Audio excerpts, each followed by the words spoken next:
Alright, guys, it's the Horror Junkies of Utah coming at you today for our final podcast this year on The Walking Dead.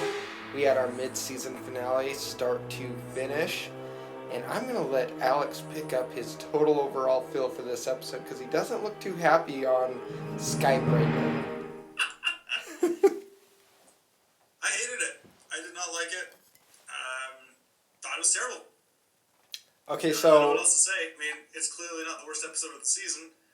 That doesn't say anything good about the season itself. No, I think the worst episode of the season was now. Now what? Now that's a shitty episode. We already discussed that. But so I'm a little indifferent on it. Why did you not enjoy this episode? And was this really finale material? So the episode had such a great premise. It was tons of zombies are now invading. These people have no idea what they're doing. As we've seen, they panic really easily. They have no clue. Walls fall down. Zombies come out. Let's go inside and talk about it for 40 minutes. That's the episode. I mean, again, we talked about before with now that's what I call my favorite episode. A lot of people complain that this is a soap opera.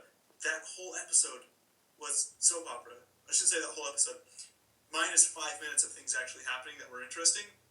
It's a soap opera. If you were to pick those, it's groups fighting. It's lovers' quarrels. It's drama. Not well-paced, well-written drama, but that really campy, soapy. You know, your mother watches this at 12 in the afternoon. Soapy. yeah, no, I totally agree. That's the feel I got from this episode. I also, when I watched it, I was like, okay, I'm gonna, because I watch it obviously the day after because I don't want to stay up till 10 or 11 whenever it comes out on Xfinity. But I was like, okay, I'm going to watch it. I'm not going to pay any attention. You had sent me a message. It was like, nope, I'm not going to pay any attention because this is going to be, the mid-season finale. Usually really exciting stuff happens, but to me, this mid-season finale was the episode before this one, and this one was just kind of like filler space. Like, we don't know. And see, I feel like there should have been an episode that followed this one, which it didn't. I looked on IMDb's ratings. This is the lowest rated mid-season finale the show has had by 0.5 points. It's dipped down from season 5, which had an 8.9, but as of right now has an 8.4, which I think a lot of people just upvote it because it's The Walking Dead and have such a loyal fan base. I mean, we don't even enjoy some of these episodes and we still watch them and talk about them. Yeah, no, but for real. It was so little happened with so much potential that it just felt like a waste. It felt like there was a lot of good stuff going on, or there could have been a lot of good stuff going on. What happened to Maggie? How is Glenn going to react? What's he going to do? How are these people going to react to all these monsters just suddenly invading? Nope. Let's just talk about what's going on and how we're going to eventually not get out and get out. It was just felt like 40 minutes of my life I won't ever get back. Now, I was reading on a website today where they felt that AMC might have cut the mid-season finale short in the editing room. So what I was reading, and I don't know how factual it is, I don't get too into these fact things, like the extreme stuff, but someone was saying this is the shortest mid-season finale ever. I don't know, it was 40 minutes was the length of a standard episode. Regardless of how people feel about all the commercials for bad lines that they throw in there. But I kind of agreed. It felt like there wasn't a difference. And maybe that's where I was just reading what the person said, and I'm like, yeah, it kind of just felt like there wasn't like a epic boiling point. Like they went out, and then it was just like, what's he say, like mom or something? Yeah. Yeah, pretty much. What did you think of him? What's the character's name? Sam? Sam? Yeah, he's sitting there and he's drawing that picture.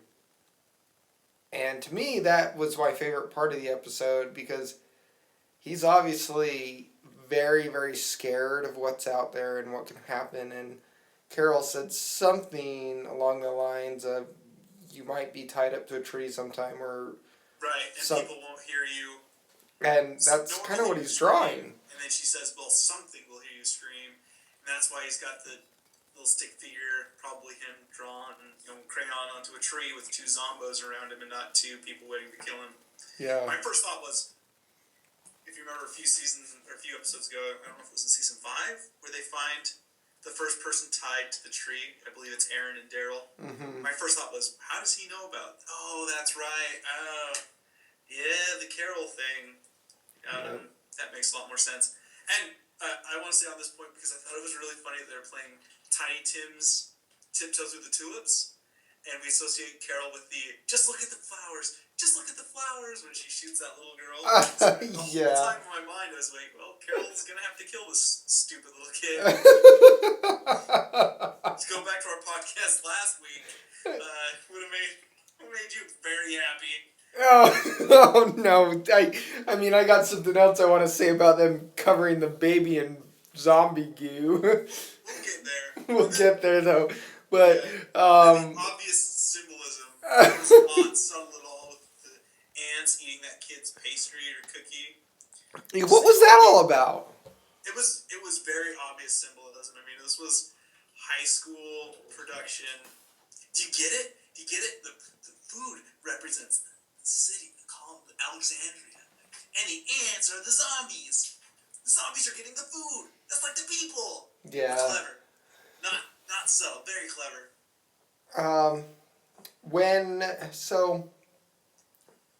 I mean, it pretty much picks off right where the last one left off, and we got Rick running around, telling everybody, get out of here, and then he ends up getting his ass saved, not once, but twice, by people of Alexandria, I thought.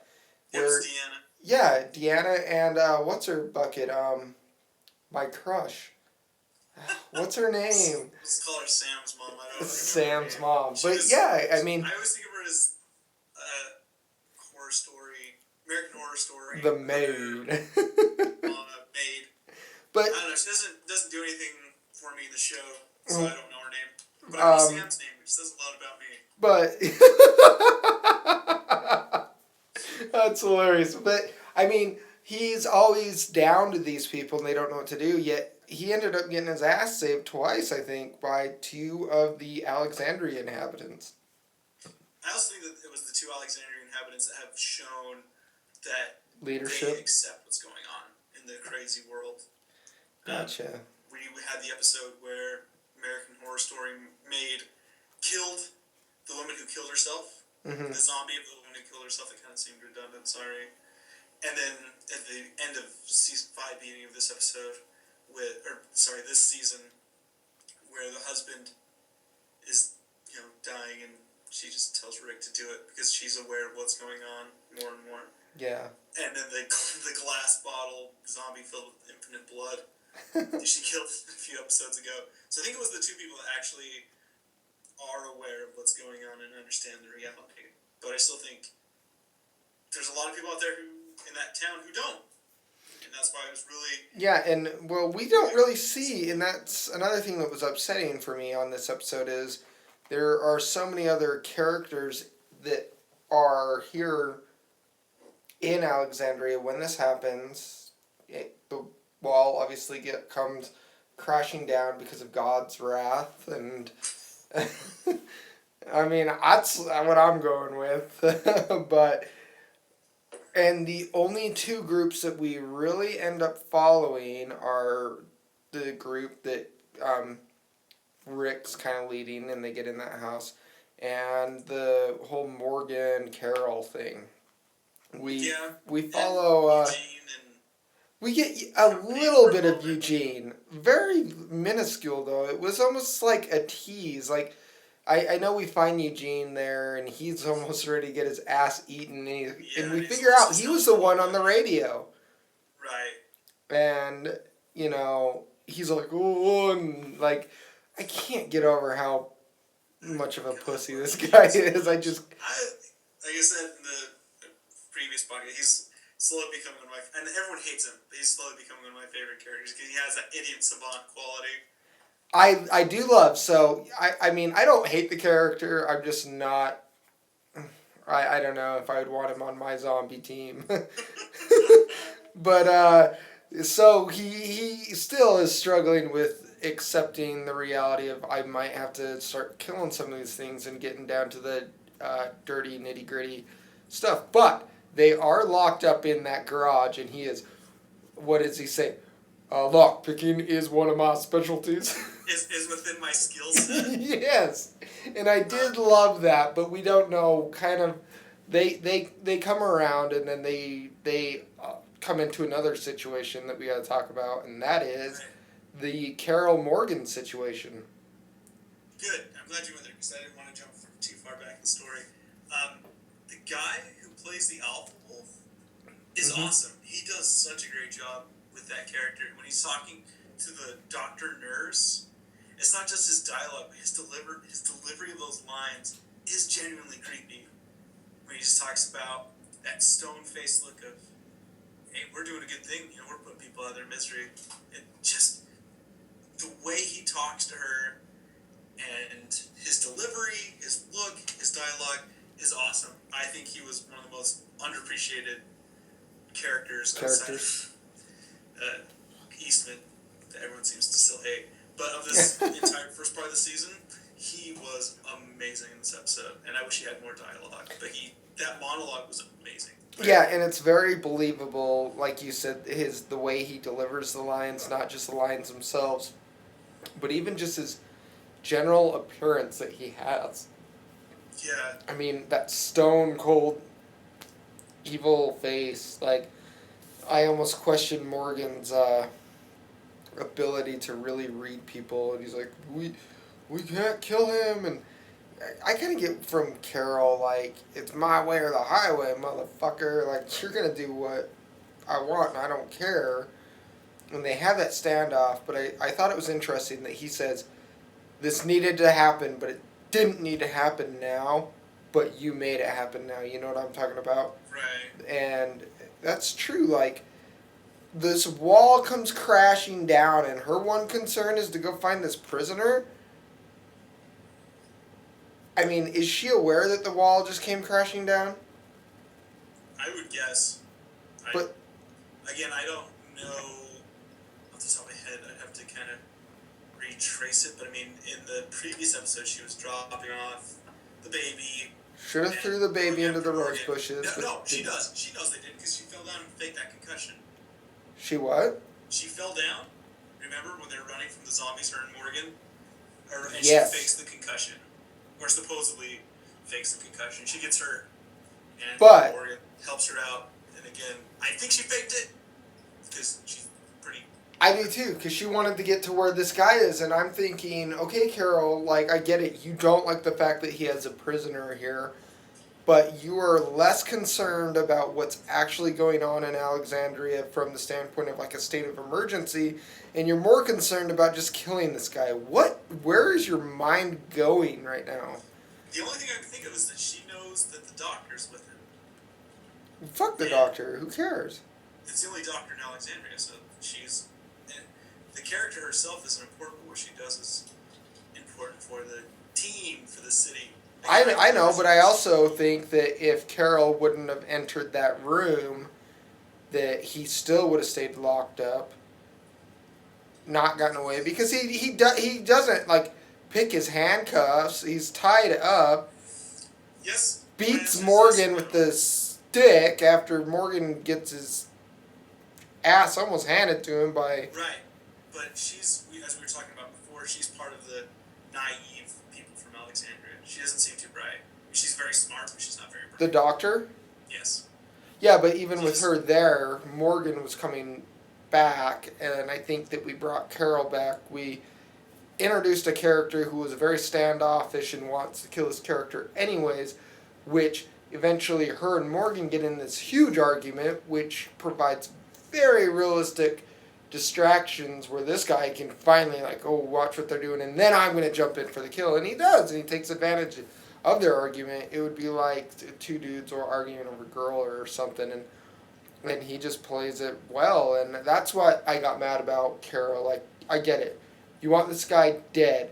You have a whole nother, like, figure out this problem that's going on. Then bring this to Rick in the group and be like, look, this is what Morgan's doing behind our back. But I don't think she sees it as that. I mean, I think... Well, and that's what I'm saying. I think she sees it more along the lines of she has to do something or something bad's going to happen. And that's why I've and never... now kind of thing. And lately, because that's Morgan why... doesn't know what he's doing, at least according to her. And that's why her character drives me nuts sometimes. Because I think she has to have that... I need to have direct action now on this. She, like, reminds me of Vladimir Putin or something. I like one of the things she said. She said two things. One I liked and one I thought was very funny. I love when she tells Morgan, I don't trust you, but I never thought you were lying. I don't get that. That's such a great line. Where she's saying, I don't think you're lying, but I don't trust you to do the right thing. And that's why she has to go and take care of Alpha Wolfie. Okay, so let me ask you this.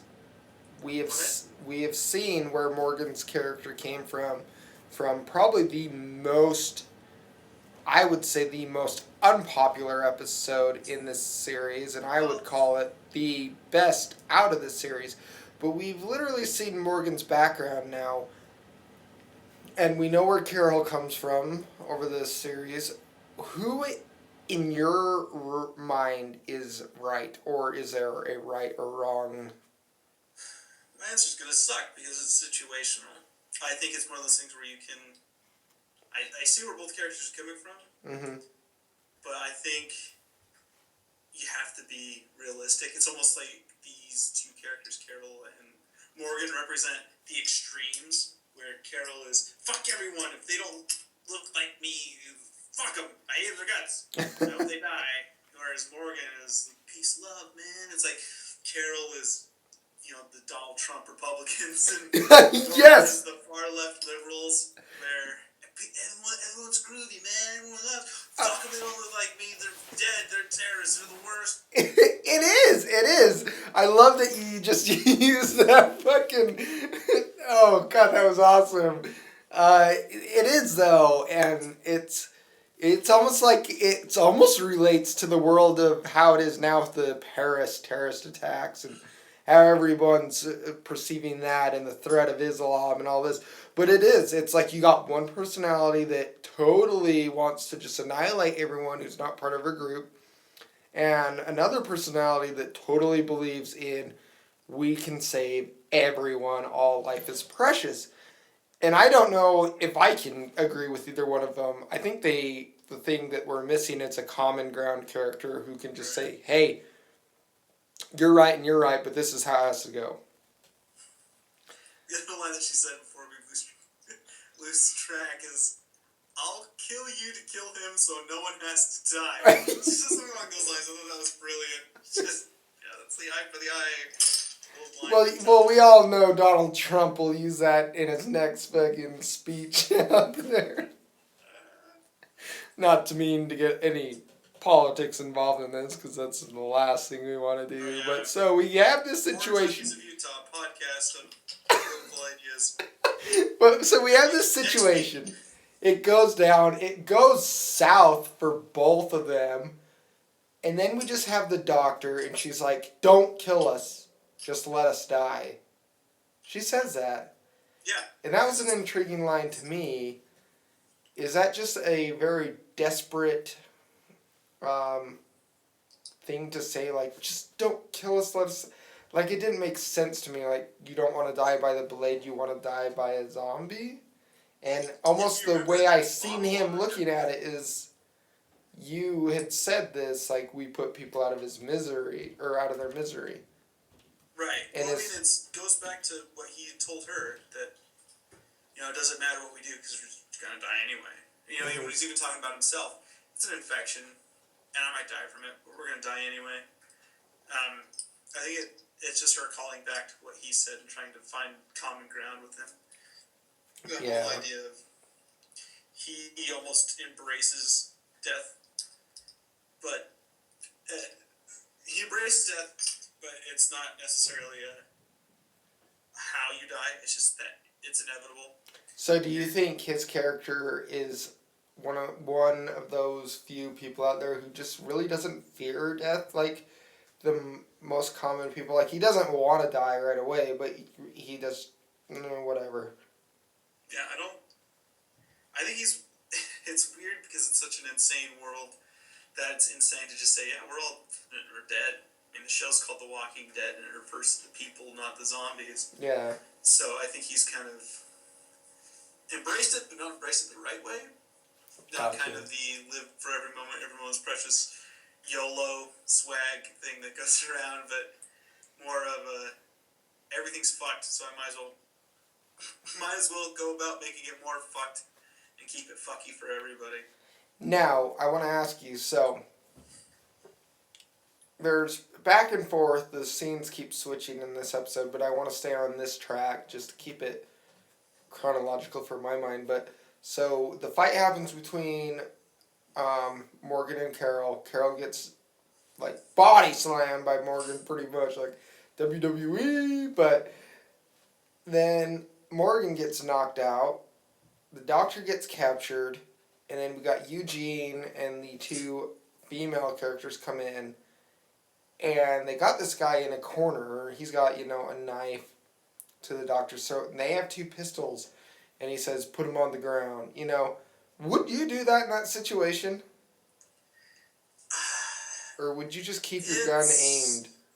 Like, it's hard to say. Again, you're dealing with the only person who has any sort of medical background. Mm-hmm. And, who's to say that Tara and Rosita have any target experience? I think they would. And it's kind of one of those things I wonder, too. It's just, if you're a good shot, fucking shoot him. Just shoot him in the face. they shoot the doctor on accident. Right. But that would be my guess, is that they're not, confident enough to make the shot. To not hurt this person who's very important for the survival of people in the town. Very uninteresting, but very important. And my whole thing is, for me, I get the value of the doctor, but I don't think I could give my gun up. I think I'd be like, cut her throat, man, because if I give you my gun, you're going to shoot me. And that's just the way he doesn't, but that's the way, how crazy his character's been. The way I look at it is like, if I give up my gun, he's going to shoot me and my friend and my other friend and then take the doctor anyways. So yeah. I probably would have went for the shot, even if I'm not a great shot anyways. I probably would have shot him both, but... Yeah, again, it's hard to say, and there was part of me that thought maybe one of them had another gun. Maybe idiot savant Eugene. Give us your guns, and he throws his machete to him. I guess it was more like that gun from Final Fantasy, the sword gun. Yeah, well, that's very real. Maybe he would have something, or someone else would have another gun, and they didn't. You know what Eugene should have just hung on to the machete. It was like, well, you didn't tell me to give me a machete. You said guns. He should have slipped on a banana peel, causing his shoe to go flying, hit the wolf falls down, gun fires.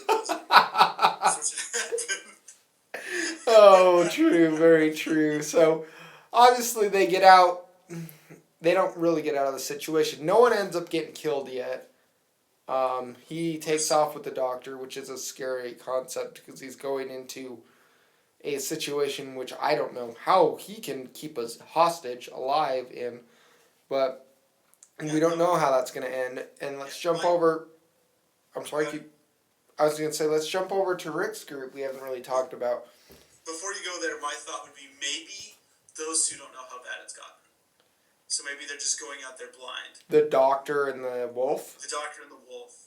Because he's been locked up in this room, and the doctor had gone down to treat him. Before the tower fell. I think so. My guess is probably, because I don't think she would be like, oh, the tower fell, better go check on this random guy that's hanging out. So my guess would be they just went out there, and oh, shit. well, maybe we should have turned around. This kind of sucks. Oh, yeah, that's true. They could come right back in and be like, we're not going anywhere. And we got Rick's group now. And we have one of our characters who I thought suffered an injury on that saw, Yeah, she did, from what I saw. but she was obviously bitten as well. Right. And we have her. I don't know where her actual son is in this whole carnage, where he ended up. He's an unimportant character, heaven safely off the side of the stage eating sandwiches. There you go. But so they get locked up in this home, and now we got zombos. I like your zombos. Not really surrounding the house yet. There are a few trying to get in, but then we got Carl and his lover's quarrel that really fucks everyone over. And I want your perspective on this because Carl lies, obviously. No, a tool just fell and the zombies heard it and were trying to get in. Do you think Carl's lying at the exact moment was needed? Because there's a bigger situation going on? I don't care. That's my whole thing. It still dates back. I don't care about his fight with this fucking guy. His Nickelodeon, Disney Channel drama bullshit. I don't care about it. And my guess is maybe he just wants to abate the situation to make everybody kind of happy and let his buddy off the hook.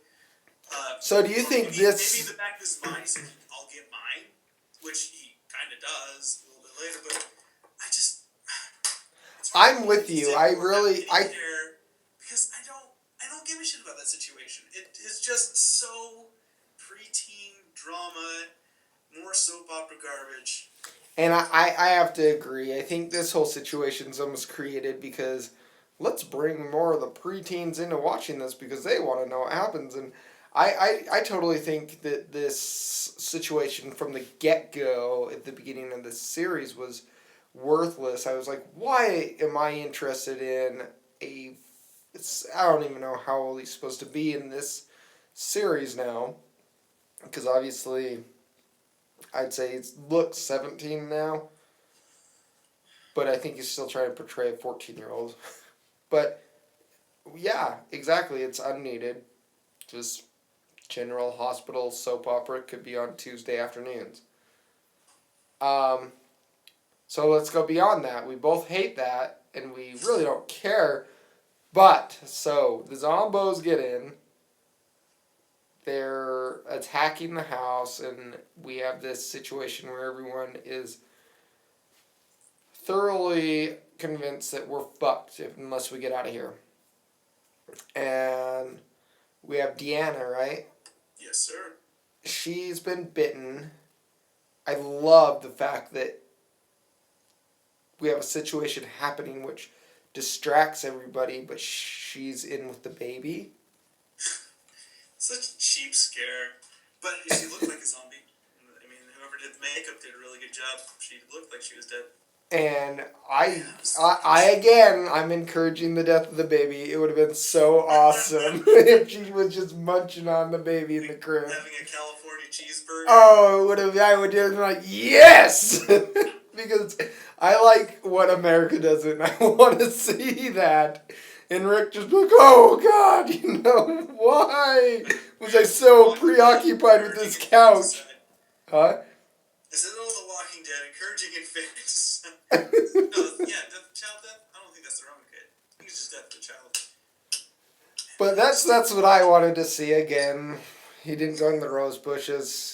He didn't get eaten by Deanna, and now we have a little conversation between Deanna and Rick, but I think the most important conversation between her character was with Michonne. Would you agree where she's talking to Michonne and like telling her?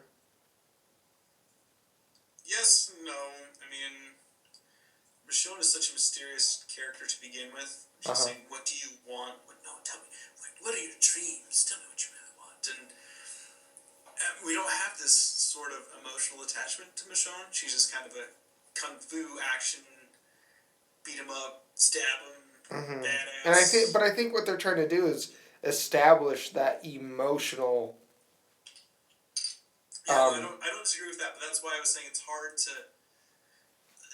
take anything else out of, That scene. find what you want, because Michelle's character lends herself to being an action star. I mean, she's the action star of the show. She's the Chuck Norris of the series. I mean, right. Whereas Rick is the actual leader and the emotional leader of the show, and it just kind of lends itself to that back and forth between he wants to be in church, he doesn't want to be in church. He wants to be in church. Excuse me, he doesn't want to be in church. And I think what she's telling her is that more reaffirming to him, hey, I took you in, you were my people, and now let my people be your people. Just kind of a passing of the torch, I guess. Mm-hmm. I think there was, Rick really wanted her to take command and be a leader, and was trying to empower her the most that he could, when she was, in essence doing the same thing. She was trying to give him the power, letting him know, hey, almost these are our people, but because she's dying, it's now Rick's people. Can I ask you your thought on this then? So, one thing that really pissed me off about this episode and just drove me crazy was the fact that when all hell is coming down and they look like they're fucked, they're like, oh, all we gotta do is capture 2 zombies and spread their goo all over us and we'll get out. That drove me crazy because I know it's a playback to the first season and everything, but it just seemed like, why didn't you think of that before? Why all the way to the end of the episode when you're really screwed, Rick's like, oh, I've done this before, it will work. You know what I mean? Why don't you have suits hanging in your closet all day ready for something like this? Well, you don't want to have gut suits that make your house all stinky. But convenience, it's the only real answer. It's convenience. You think that'd be something that they would have in their back pocket all the time? Well, and I get it. It is. I get the convenience, but why till, they kept us on edge, and then that was the big letdown. It was like, oh, we're just going to get out of here the way we did in season 1. Bad writing. Yeah. I mean, there's no real, and the only thing I can think of is it's a last case scenario because they don't want to get dirty, but it's more of a convenience than anything else, in my opinion. It's, or arrogance. Maybe they think they can get out of any situation. What's that little baby's name? Judith? What if they just threw Judith from, the 3rd-story window into the street and distracted everybody? I know, I gotta leave. You're bringing off that kick. I gotta stop it with this kid. But that's what made me mad, but about the whole episode. It made you mad that they didn't throw the baby, huh? Yes. No, the thing that made me mad was just, it seemed like we had this build up, and it just kind of ended on a very low note.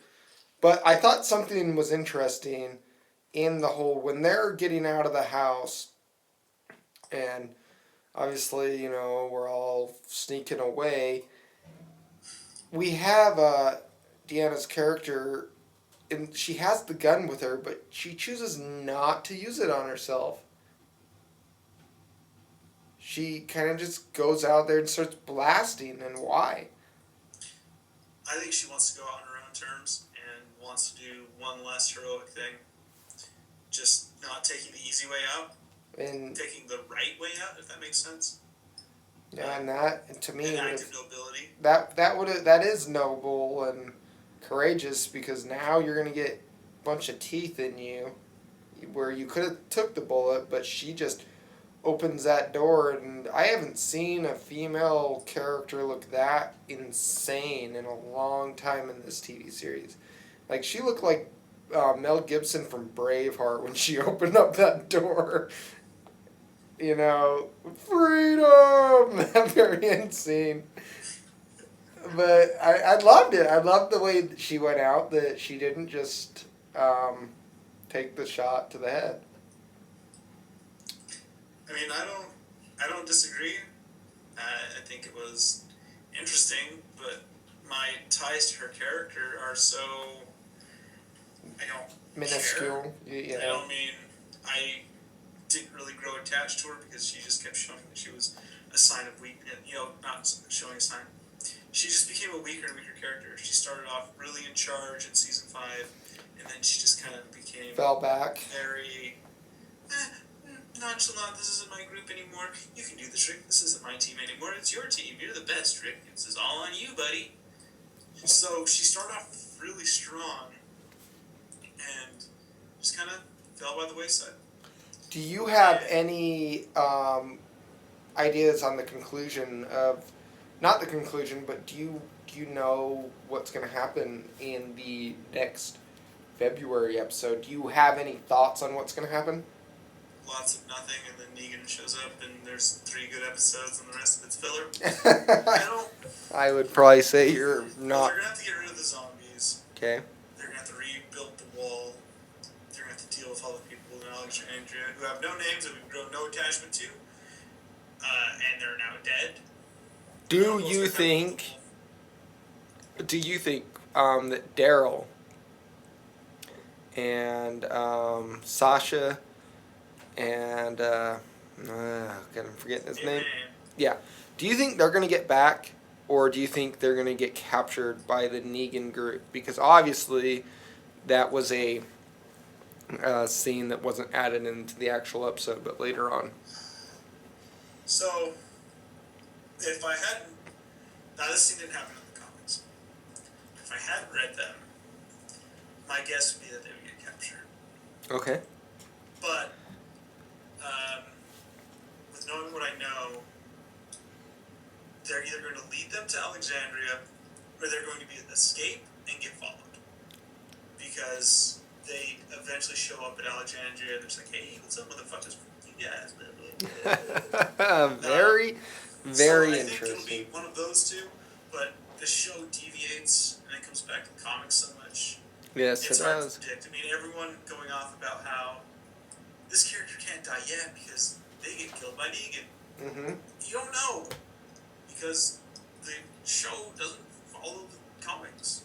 Well, we all know one of the main characters that does get killed by Negan. We won't mention it here, but in the comics, I said I'm pretty sure everybody knows. We'll keep it spoiler free. I'm going to try, but me and you both know who Negan kills. But maybe he ends up not killing him and someone else, because they have deviated from the comics a few times on not major things, but you know. Whoa, major things. I mean, Andrea is not in the group anymore in the show, and I'm not caught up on the comics, but I'm really far into them. And she was still around and kicking. And then you have Daryl, who was never even in the comics. And he's around kicking. And Carol dies in the prison. She's still around and kicking. Same with Judith. Yes. And so, I mean, it's hard to say.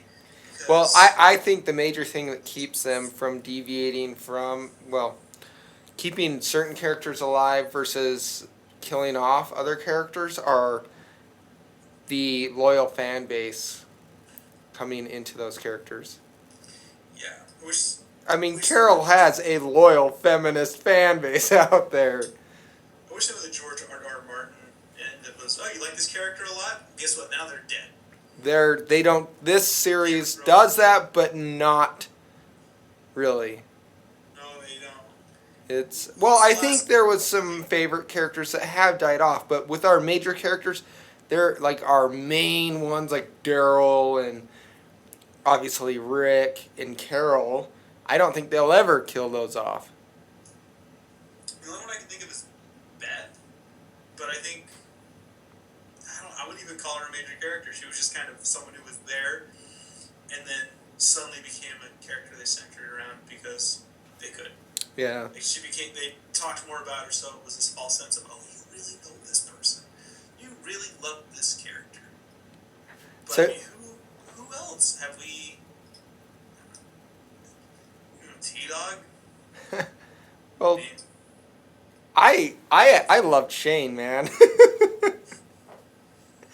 But that was just me. I liked his outlook on things, but Yeah, he was a douchebag, but whatever. Do you have any last thoughts on this episode? On this episode, Yep. no, I didn't like it. I think I've said that a million times. The only other things I can think of is I don't think they were nods, but they're very convenient. Things said. We have the hollowing them out so you can be in their bodies, and I immediately thought of Star Wars, which is coming out. And I don't even like Star Wars, but you have Luke Skywalker carving out the critter. Sorry, just said I don't like Star Wars, but hibernating inside to keep warm. Yeah. And then very convenient with the lockpick line from Eugene with Fallout 4 just coming out. Yep. Lockpicking is huge in that game, so lockpicking is within my skill set. Immediately lost it because that was the first thing I thought of. Right? That's very convenient with that game just coming out. Well, then, let me ask you this. Do you have any faith in a revitalization of this series, at least this season, in February? If we weren't doing this podcast, I wouldn't be watching the show anymore. Really? So, no. After the Glenn thing, I was done. Like I said, that was the biggest, you'll watch this because we put it out, slap to the face.